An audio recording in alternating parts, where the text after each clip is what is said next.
Welcome everybody to this Black All Year event. It's slightly delayed. We had to reschedule.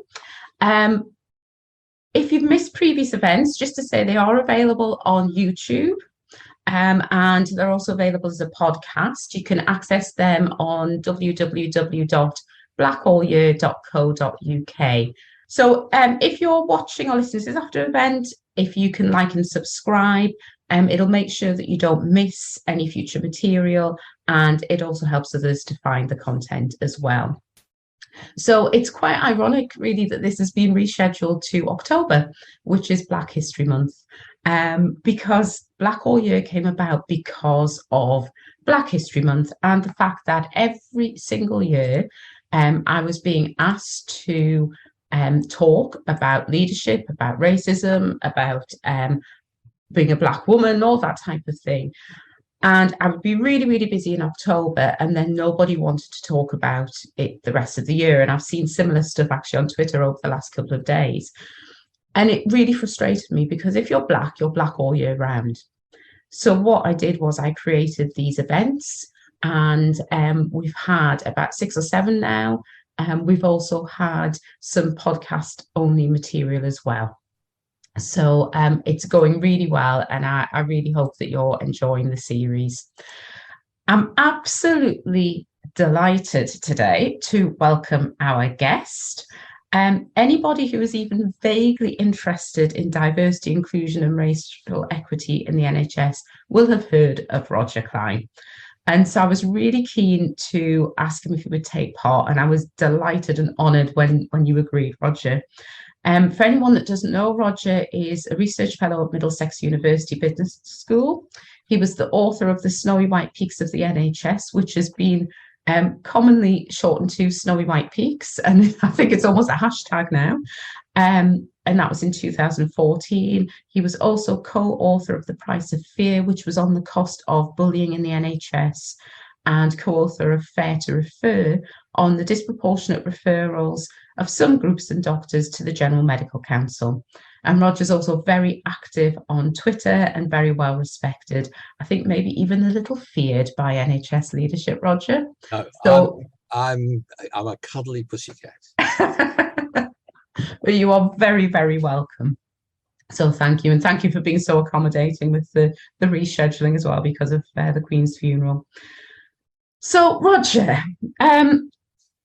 obviously the NHS is a huge employer anyway, but as was pointed out to me on Twitter by somebody who thought they were making a point that they weren't, it's also the biggest employer of Black and minority ethnic staff. So why has somewhere that has such a huge employee base found it so hard to make progress on equality at work? So 3 or 4 bits in answer. I'm going to spend most of my time on one of them, but just very briefly, we live in a society where racism is ubiquitous. It's everywhere. It affects sexism, affects us. Homophobia is all around us. Disabled staff and citizens is really awful. And it affects us literally from the cradle to the grave. But that doesn't explain why the NHS has failed to get to grips with this, when it's so obviously it's the largest employer of with a Black and minority ethnic heritage. It's huge. It has the resources, and it has not really moved the dial. So I think there's 2 small reasons. They're big reasons, but they're not the core reason I want to talk about. One is that there's been a culture of avoidance and denial. If I can find it, I've got a quote here from Robert Francis, who said, I can find it. I can't, don't worry. Basically, he said, the NHS prefers to avoid difficult issues and engages there's an institutional instinct of denial. And he was talking about patient care in his mid-stats report a decade ago. And he went on to talk about we prefer we prefer messages that are uplifting and show progress rather than others. It's what Mary Dixon Woods called comfort seeking rather than problem seeking. So there's a real problem there. And I can give you loads of examples where I've walked into boards and said things and I get a look of just astonishment. For example, I said, you've got one board, I said, you've got a real problem with the bullying of BME staff in this organization.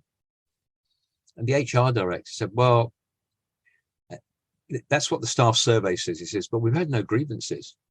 I said, well, you've got a double problem then, haven't you? Not only people being bullied, 39% being bullied, but nobody, they're fearful of the consequences. I think it's a waste of time. So there's an issue of avoidance and denial. The second one is we find it really hard to talk about. I'm white. White people find it really difficult to talk honestly about race.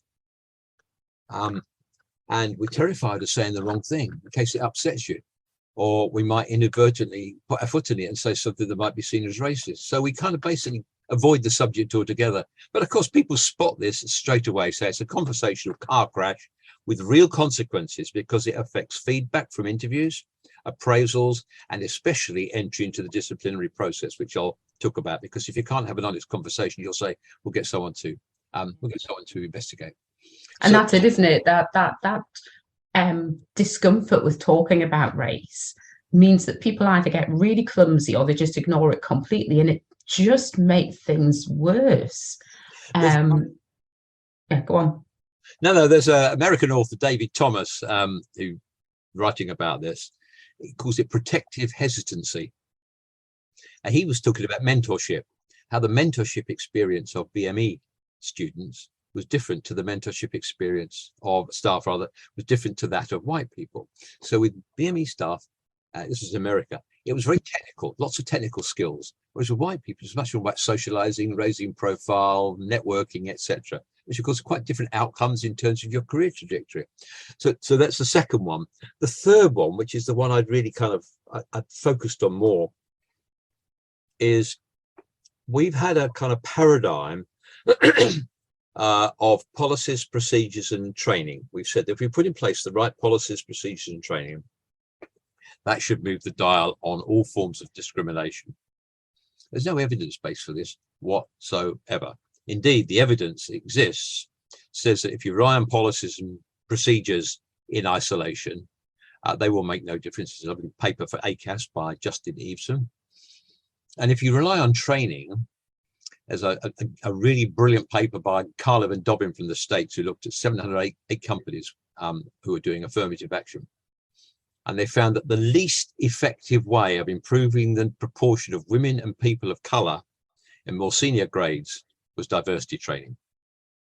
The least effective. Similarly, Doyen Etualagan, who I've worked with, when she did her piece for the EHRC, which is a literary review, found training, diversity training and unconscious bias training can improve your understanding, your cognitive understanding, but there's almost no evidence it significantly affects decision making. So we've used a model. I mean, I sometimes say it's a bit like people going into the kind of London Underground using a map of the Paris Metro, and then we're surprised we get lost. And so there's lots of activity, but you know, we haven't answered the question. If you were a nursing director and you went to the board, there's an outbreak of MRSA, you would expect to be asked the question, could you tell us why what you're proposing to do has a reasonable likelihood of succeeding? And if you can't, people say, why are we doing it? Finance director, the same. We don't do that with EDI. Mm. And I do hear that a lot, actually, of we're doing a lot and we're putting a lot of effort and we're seeing some small changes, but it's just not good enough. And yet nobody seems to think, well, maybe we should be doing something different. It's just, well, we'll just do more. If we do more, we'll see a bigger change. It's that whole kind of definition of insanity thing, isn't it? That people think all of a sudden they're going to get a different result by doing exactly the same thing, but just more. So fortunately, I do think there's a bit of change, and maybe it's the innate optimism in me, but I do see some change in two senses. One, first of all, when I go into boards, I am much less likely to be asked, why is this important? And much more likely to be asked, what should we be doing? How do we tackle it? And secondly, there is now some evidence that people can't ignore that what we're doing isn't working and that there's a better way of doing it. And I just did a piece of work, a sort of review of recruitment and career progression in the NHS for NHS England, which is based on the piece of work I did called No More Tick Boxes. But it might be helpful if you thought it was useful to talk about why discipline is a really good example of how you should use a different approach. Yeah. So the things that research tells us make a difference when it comes to culture and especially to EDI are three main things. What does the leadership do? Does the leadership understand the issue? Is it personally committed to change? Does it understand the narrative about why it should be a core part of the business case? And do they model the behaviors they expect of others? If all four criteria are not met, it's really hard to move the dial. There's lots of research on that. If they are, you can then start to look at the two other criteria that need to be met. One is much less focus on training and much more focus on debiasing processes. I'll give an example in a moment. And thirdly, and crucially, inserting accountability, which doesn't mean beating people up all the time, but it does mean holding people to account and using that to drive improvement. If I may give an example, Steph, disciplinary action. For years, first of all, we were in denial there was a problem. The numbers were too small, I kept being told by trusts, drawing conclusions. Then when I said, but all trusts have the same pattern, so there's a problem. Now it's part of the res. But what we've tended to do is improve the training, try and get better investigators, stick BME people on panels, and it still hasn't made much difference. And then about 4 years ago, quite separately, myself and Amanda Oates, who is HR director at now Chief People Officer at Mersey Care, quite separately came to similar conclusions using a different evidence base. And what I managed to persuade a couple of the big teaching hospitals in London to do was to introduce a protocol which said, if you're a manager and you want to discipline anybody, black, white, male, female, male, you have to explain to somebody at board level why that's the appropriate response to what has happened or is alleged to have happened. Mm-hmm. Because if you can't demonstrate learning trumps punishment, and you're teaching people that you're treating people the same irrespective of their background, why are you doing it? And in the last 4 years, the number of people being disciplined in the NHS has dropped by 36%. And the gap between the likelihood that BME people and white people will enter the disciplinary process has been radically reduced. And it's now just 1.12 times more likely that BME people will enter the process rather than white. There's still things to do. And in some cases, managers have tried to find other ways of punishing BME people, but the data doesn't lie. And that's because if you insert an accountability nudge by saying you can't do that unless you could put in writing why you think that's a good idea, what it seems to have done is lots of managers, in the words of a chief nurse in one of the teaching hospitals I spoke to initially, they stopped trying to do it because they didn't want to put in right the foolishness that they were using to justify sending someone off to an investigation. And of course, once you send someone into an investigation, it becomes a self-fulfilling prophecy. They wouldn't be there if they weren't guilty of something. We tend to ignore evidence that doesn't prove the hypothesis we think we're working on and attach great importance to anything that looks like a case on the news this morning, a terrible death of a 6-year-old. Exactly the same thing happened within the police. So inserting an accountability nudge, a bias interrupter, if you like, works much more effectively than putting, for example, a BME person on a panel to hear a case which shouldn't even be there in the first place. And you can apply same kind of methodology to recruitment and career progression. That's what I've tried to do in No More Tick Boxes. I could talk about it later if you think. Yeah, and I mean, that's really interesting on a couple of counts. So first of all, disappointing, but perhaps not surprised that it wasn't that a senior leader was then saying this is inappropriate. It was that people actually worked out for themselves it was inappropriate, but would have gone ahead with it anyway. So it's not that they didn't have that knowledge. It's just having that level of accountability and someone checking your homework has made people pause and reflect and then go, yeah, actually, this isn't the right thing to do. So you kind of go, that's just, it's so frustrating that that's what's needed to make people do the right thing. But also, I think the fact that for so many, the solution for so many things seems to be, well, we need a diverse panel. We need to make sure there is a brown person on the board, there's a brown person on the panel. That's really important that we do that. And before we started, we were just having a brief discussion about why that's not as effective as it might initially seem to be. This idea of having a Black person on an interview panel, for example, why does that not work? Why does it not make a difference? Well, you could look the other way around. Why do people think it would work? So the research on this is pretty mixed, and it applies to gender as well as ethnicity. There is no solid research evidence that having diverse panels will necessarily give you better outcomes. So I'm not against them. In fact, I'm in favour of them. In the same way that I'm in favour of boards being diverse for all sorts of well-evidenced reasons. But if you only have, so there's a lovely piece of work looking at women on boards, Norwegian piece of research, which is regarded as the sort of pretty much the gold standard on this. It was only when there were 3 women on Norwegian boards that they started to make a real difference to the way the board worked. Mm-hmm. One person, and it's a bit, so one person on their own, what will happen is you get stereotyped. Oh, you're on the board, Steph. I bet you're expected to be the person who leads on EDI and especially on race. Are you? Yeah. So what's everybody else doing? Why? Because you're brown?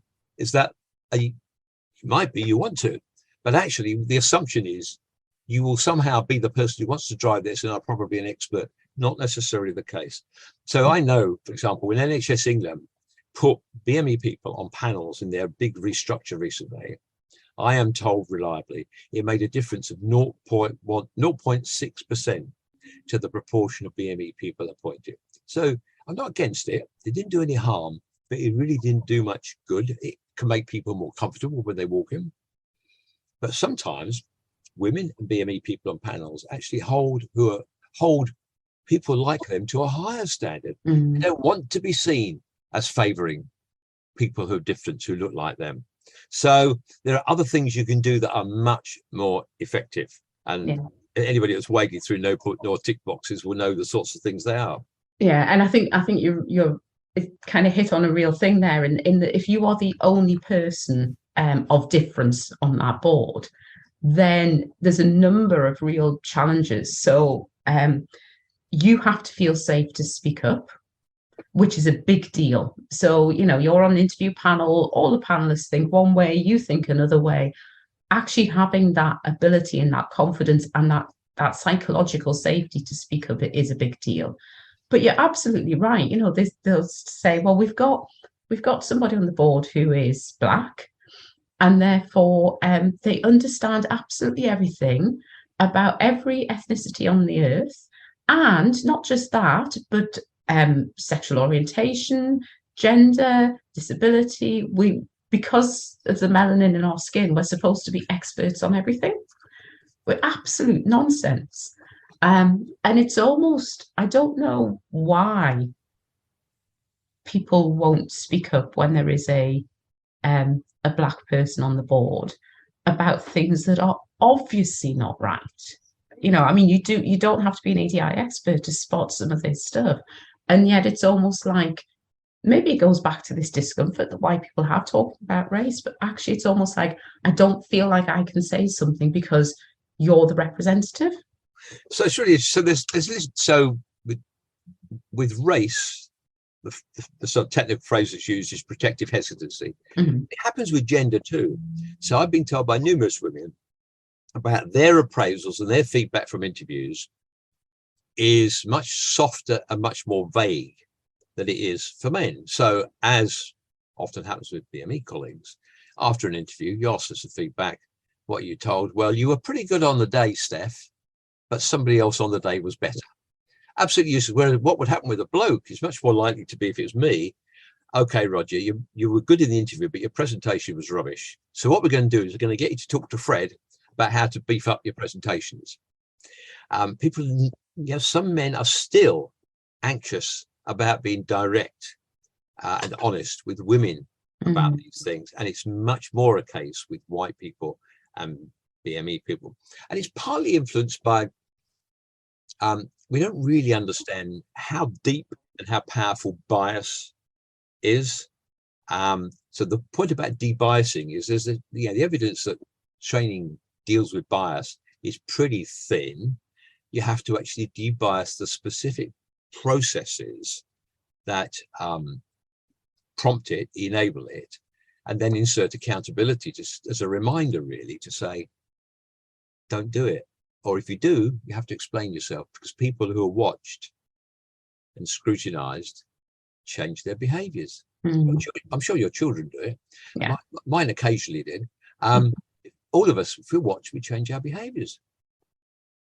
Yeah, I'm just thinking, can we go back to the what you were saying about disciplinary processes? Because there's quite a lot of interest in the chat, and if anybody would like to come on and discuss this, then you're more than welcome to. But actually, this real disparity between disciplinary processes for people who are Black and ethnically minoritized compared to white colleagues is a real issue. And I know that for medics, the paper that you did about referral through to the GMC and the like.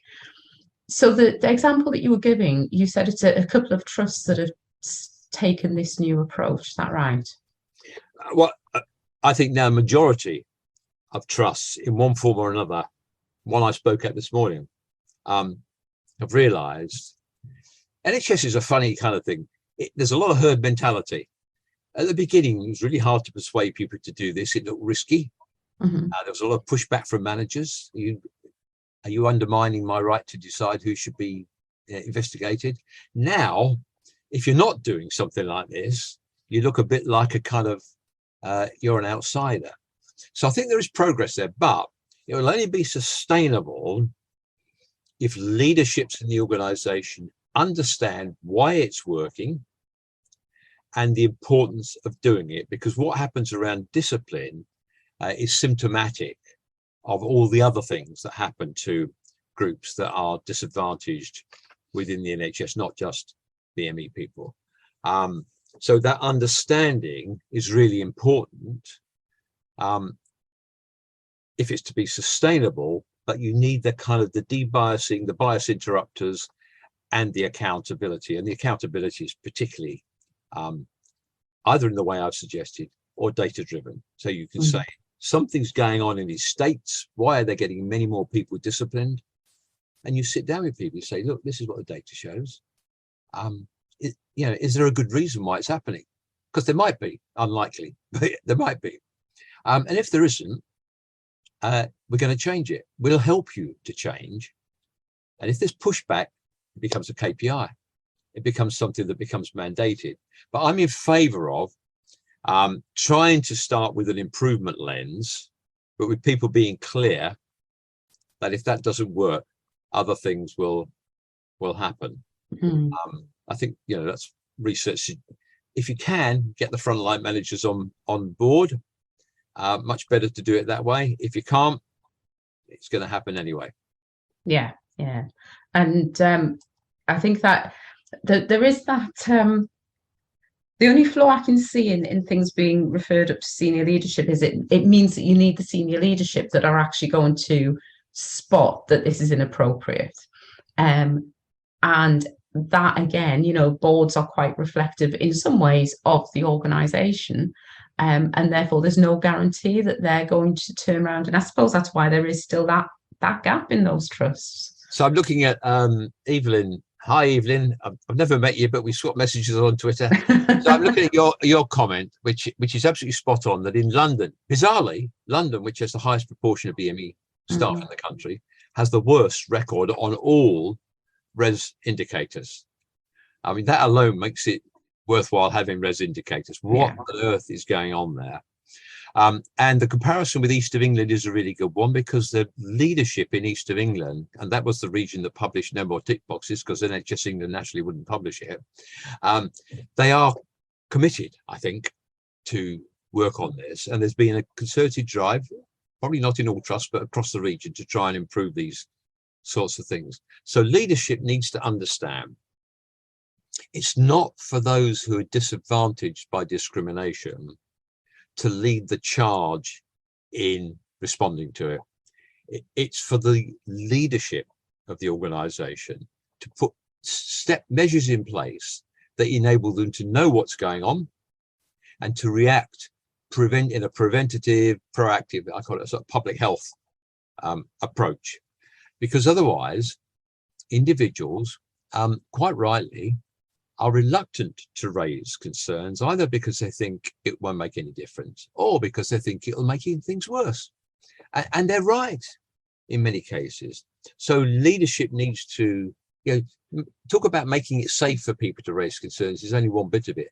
Why isn't the leadership intervening so people don't even need to raise concerns? You should know. If I'm a medical director, I pretty much know every single doctor who's remotely an outlier in my workforce. Why don't we do the same thing on EDI?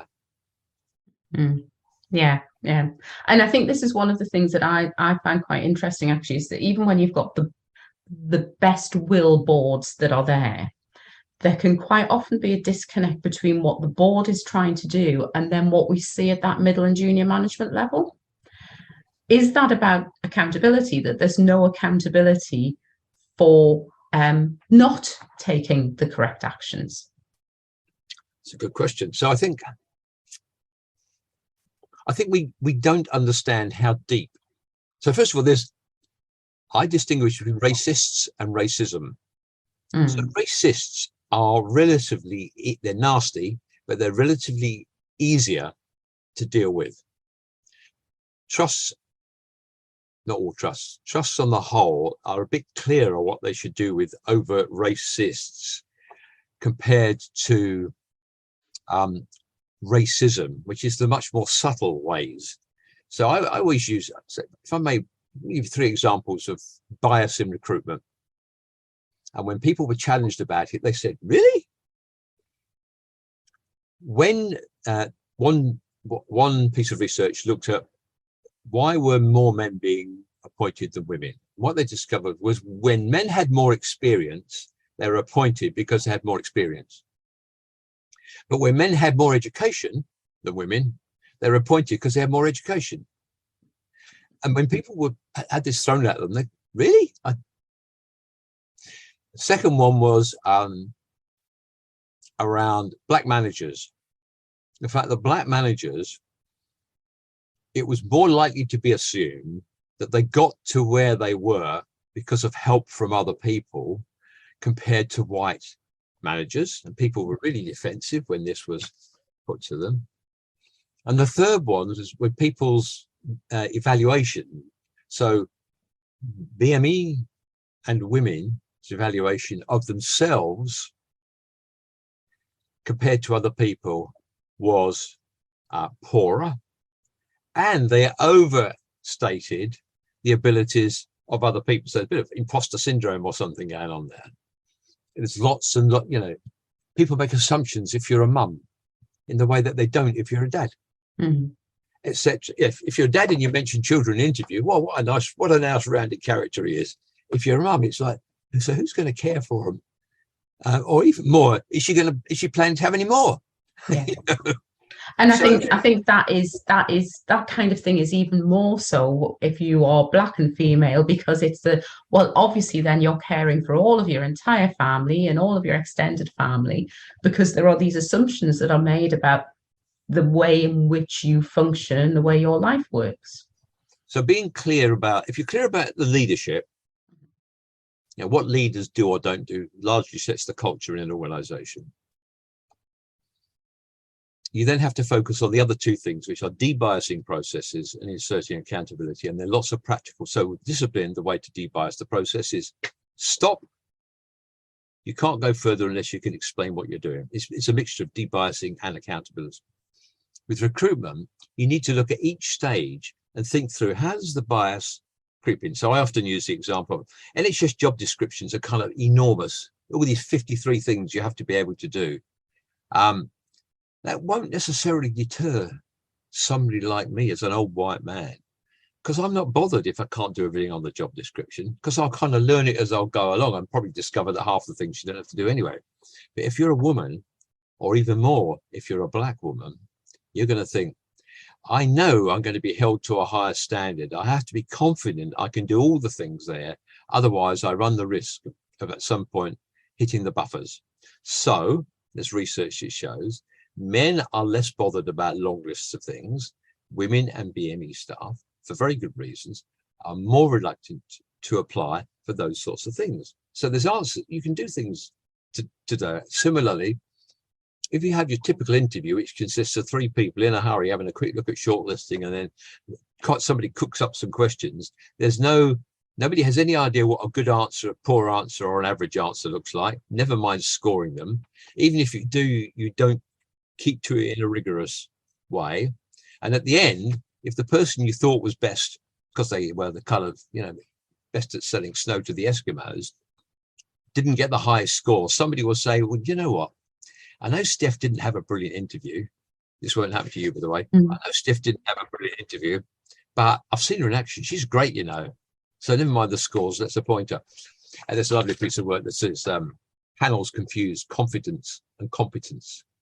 And that particularly favors some groups of people. And related to that, think about how influential is the future line manager in tending to choose people a bit like him or her, people they think will fit in.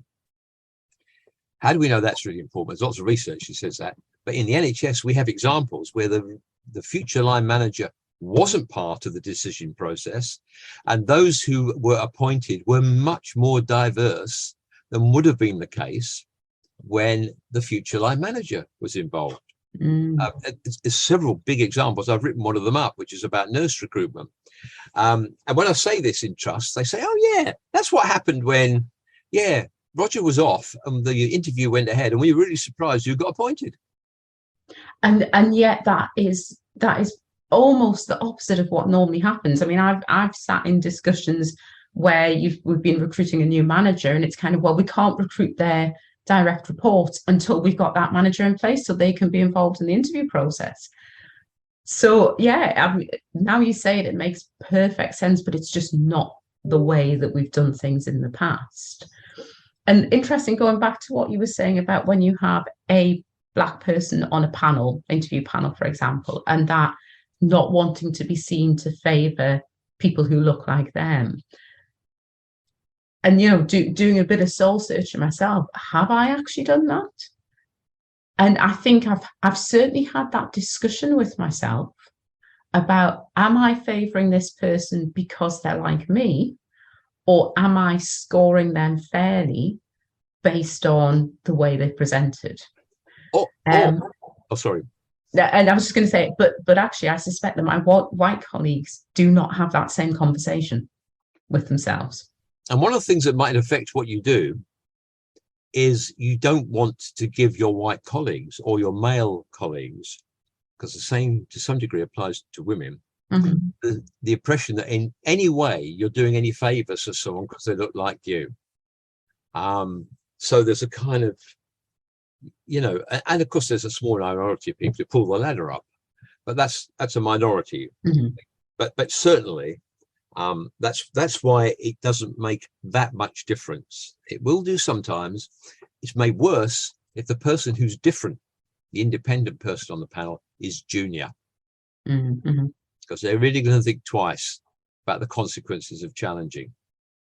I must admit, I did hear about a panel, quite a senior role, where somebody was brought in as the Black person to be on the panel, but wasn't allowed to be part of the decision making. That's so quite sit on the panel, ask questions, but at the point where they're then discussing it, they then left and that was the end of their role. And you kind of think, well, what's the point then? What is that? That box ticking just extreme on another level, that one. Or ask questions, but not allowed to vote. Yeah. I've had that too. Yeah. Just crazy.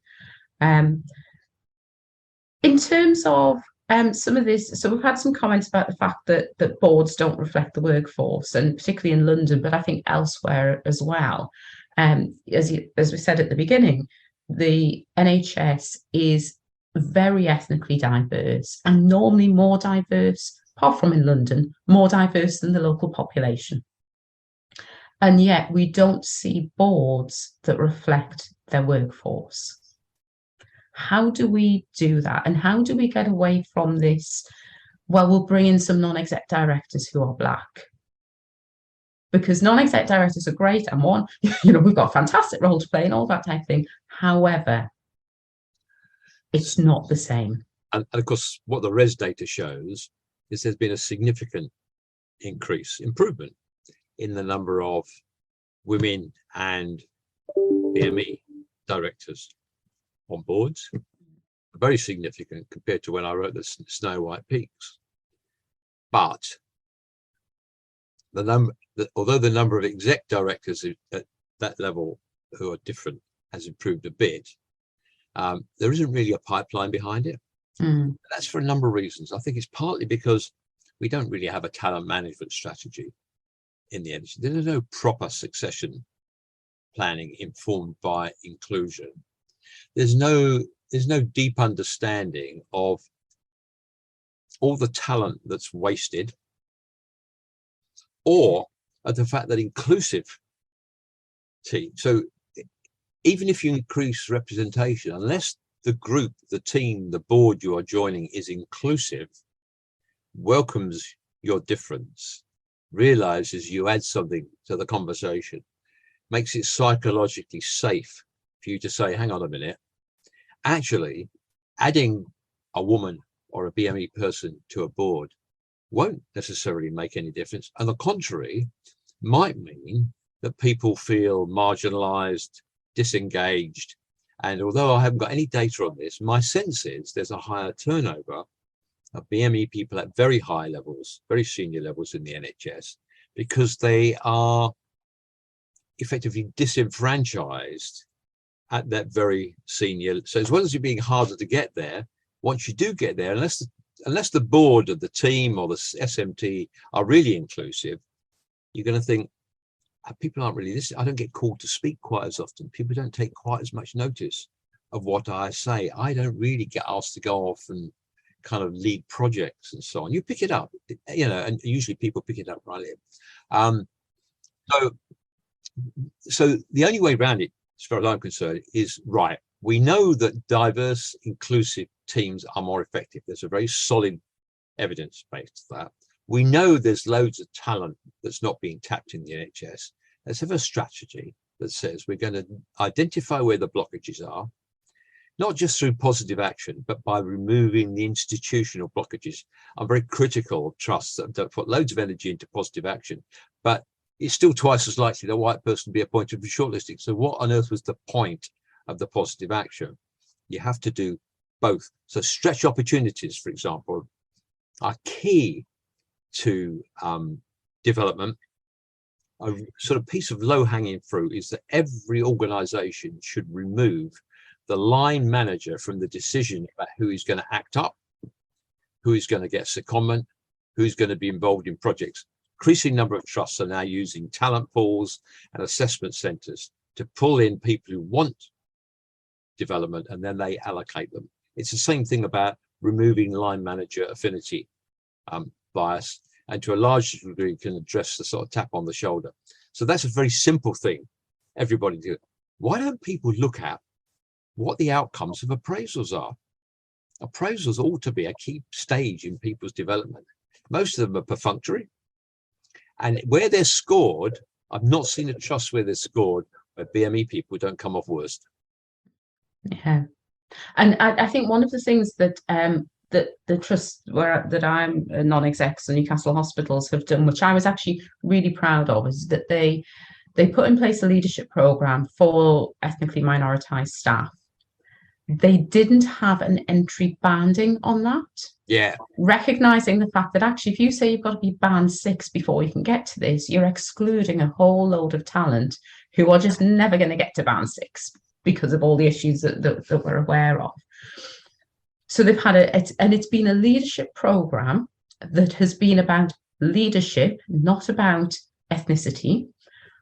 But it's been some of that leadership has been discussed in the context of being Black or ethnically minoritized. The follow-up to that is the thing that I'm now pushing on, because actually you're exactly right. It's that, okay, so we've identified and invested in some people here who have had real training, and they all had a change project to do. And I was at the first report out from the first cohort, some really fantastic stuff done alongside doing a leadership course and their day job. So what next? How do we make sure that those people are mentored appropriately? How do we give them those stretch opportunities? And that, I think, is the bit that's quite often missing, that happens perhaps informally, if you're white. It does. So I think it's somebody's put in there that who it's Evelyn actually, who makes a referral to the talent pool. The organisations that I know about it, you self-refer. You ask to go into the talent pool. You're then assessed by people who are not your line managers, assessed by people who realise that in particular, it's not exclusively for people from underrepresented groups, but in particular, we want people from staff groups who are underrepresented in the more senior bands of the organisation to join it. If the referral is done by the line manager, they can easily be blockers. And I forgot your question. It was about the fact that actually a lot of the networks, the mentoring, the access to stretch opportunities is informal, done informally if you're white, and we have to formalize that to make sure it happens for Black people. One of the ways of formalizing it is by inserting accountability. So particularly in terms of the end product. So the best trusts, I'm working on one at the moment, is developing a real-time database linked to the RES and eventually the WDES metrics, which will enable the board leadership, who I think are committed to doing this, to be able to identify where the outliers are within the organization to start with, either the bits that are much better or the bits that are much worse, and to sit down with them and say, Steph, we've looked at your data on appointments. You keep appointing, much more likely that men will be appointed than women. Can you talk us through, or BME white staff rather, can you talk us through this? There might be a really good reason for it. Can you tell us what it is? Because there is no good reason generally.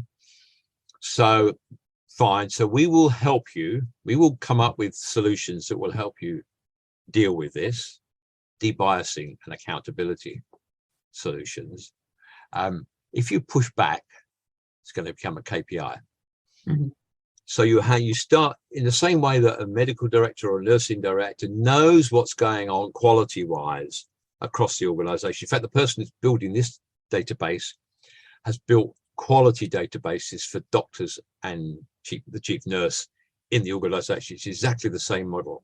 You build it, you challenge people, it's real-time data, and you try to have OD solutions, but evidence ones of the sort that I've talked about. And then you supplement it with other things. So in one trust, I mentioned this in passing, and I didn't realize it'd been picked up. I then was told by somebody and then checked it. The chief exec, I said, when leaders randomly check on what's going on, behavior changes. So this chief exec is white, a white man, randomly, occasionally rings up senior people who've been involved in appointment panels and says, I've just noticed the last 4 people you appointed are white men. Could you talk me through that? You don't want a second phone call from the chief executive about it. Mm-hmm. And what's been happening is everybody's been picking up the phone and saying, bloody hell, I've just had on the phone, we're being looked at. Particularly when you start to control access to development opportunities in a much fairer way, you start to challenge people about what's happening in the interview process. People put too much emphasis on the interview process. In effect, the decisions are taken before the interview process by the opportunities that people have had. But you can still check. So again, in that trust, and there's others that do it, if you don't appoint someone from an underrepresented group, primarily women, disabled, or BME people who are good enough to be shortlisted, you have to set out in writing why you didn't appoint them and what steps you're going to make sure happen so they get the development opportunities they do better next time. And that is checked upon. As well as having to explain why you made the decision you did. The cumulative effect of all that creates a climate in which people start to change their behaviors. There's still one last challenge, which is the frontline managers. And my view is, as far as possible, you engage with frontline managers. You should try to change their behavior without beating them up. But at the end of the day, this is how it's going to happen. And those informal, you won't ever get rid of some of the informal stuff, but you check on the outcomes. I'm not interested in what you say you're doing. The outcomes say it's not happening. So it's going to change and it's going to become something significant in your career. Otherwise, what you end up doing is you put lots and lots of emphasis on changing how mentorship and coaching and all those sorts of things done. They can be helpful. But if you don't deal with those other issues, actually what happens is people say, I'm not staying here. I'm going to go somewhere else. And people do. Why would they stay? And I really, like I say, that part of me is really kind of disappointed that we have to kind of put real levers and pressure on people to get them to change. But if we didn't, then this would be sorted by now. People would, because the argument about actually you should be a good person, you should treat people fairly, has been made, but that hasn't affected people's behaviors. And some of it is because it's not, they're not aware of their biases, but really nowadays you should be getting aware of your biases as well.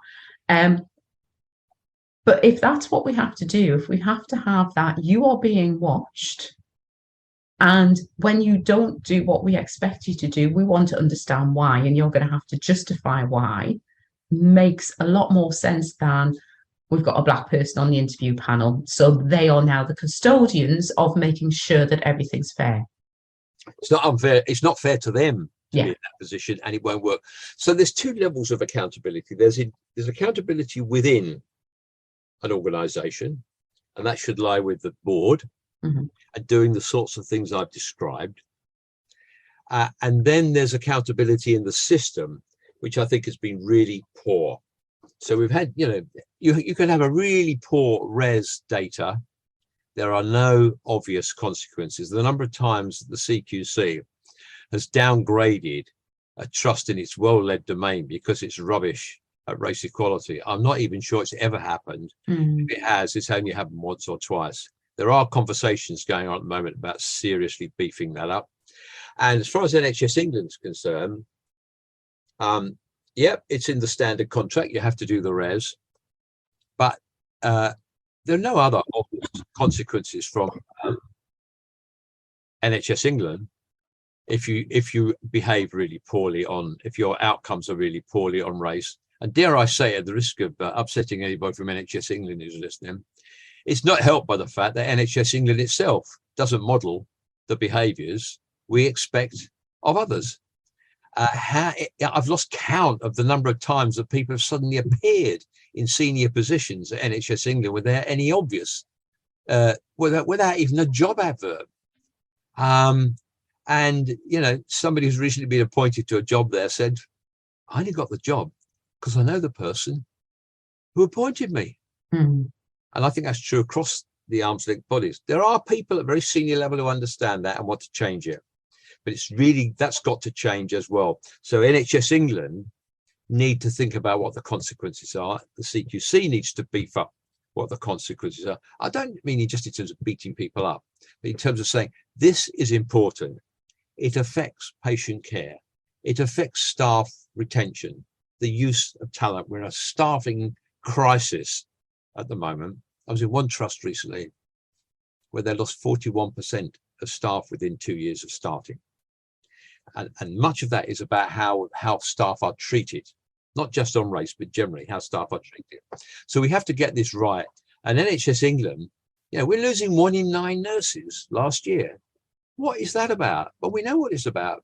It's about overwork, not being respected, not being treated properly, can't cope anymore, stress, and things like race. That's why there's more BME people, for example, working for agency, because you can to some degree choose who you're working for at great cost to the NHS. So national leaders, and some of them really do want to do stuff about this, but I'm not convinced all do, need to get a grip on this. And they also need to stop engaging in things that are performative rather than evidenced. Yeah.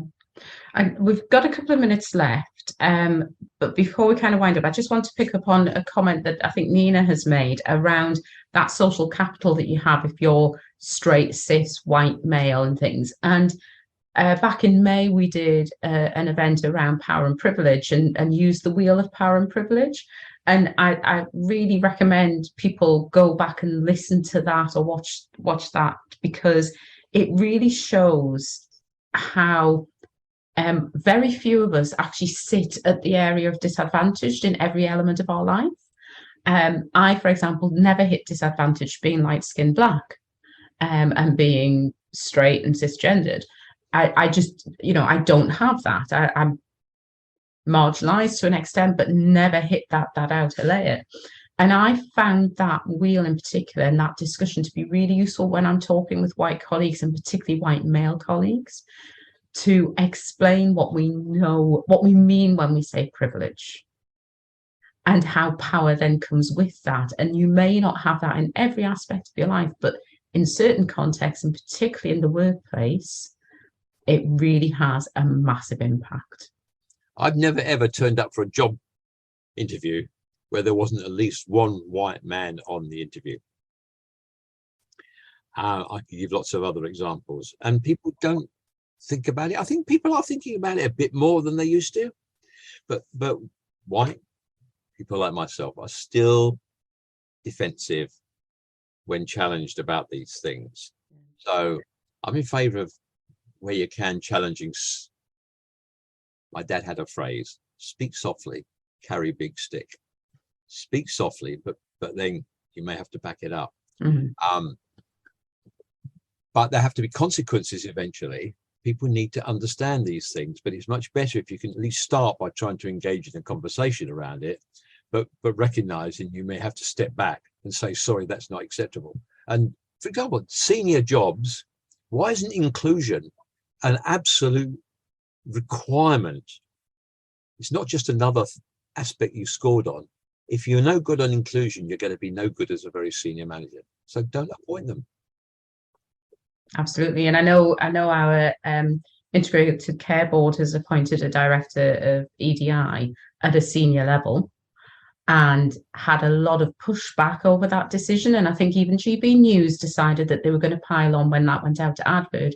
But the chief exec there has been really clear about this is important, and therefore we need somebody who is a strategic leader to take that forward. So I can't wait to meet the person who's been appointed to that role.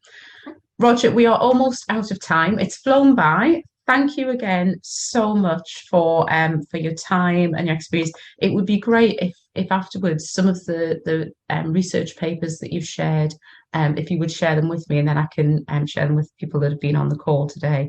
And also, one of the questions I'm asked frequently is, where do you know that's doing this well? So next time I get asked that on Twitter, I'm going to tag you in, because you've obviously got some really good examples of places that are doing it well. And it's something that a lot of us struggle with because we just don't know. And as a final comment, in the paper I've just done about recruitment and career progression, I've complained bitterly that it really is about time we had a proper system for identifying and then sharing good practice around EDI. It's astonishing we don't have it.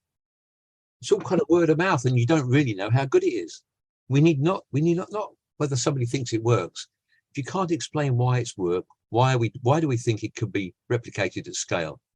We're not doing that. And as I said in the board yesterday, last week, this is not, yes, it's an individual issue and it's about individual impact on people, but actually it's a quality and safety issue as well. Because if people don't feel safe to speak out, they won't. If people don't think they'll be heard, they won't bother talking about things.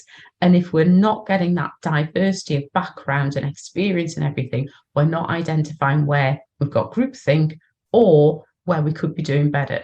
So to me, this is not just it's a nice humanitarian thing to do. It is absolutely at the root of quality and safety. Well, thank you, everybody. Just for the sake of people that are listening, as ever, if you can like and subscribe, that would be great. It does help with directing people to the content. We've got more Black All Year lined up for the rest of the year. I'm just waiting to confirm dates. So if you follow us on Eventbrite, you'll get information as to when they go live as well. I hope everybody has a great Black History Month and a great year, because we're Black all year, aren't we? But thank you again, Roger. It's been wonderful, and take care, everyone. Thank you for inviting me. Cheers.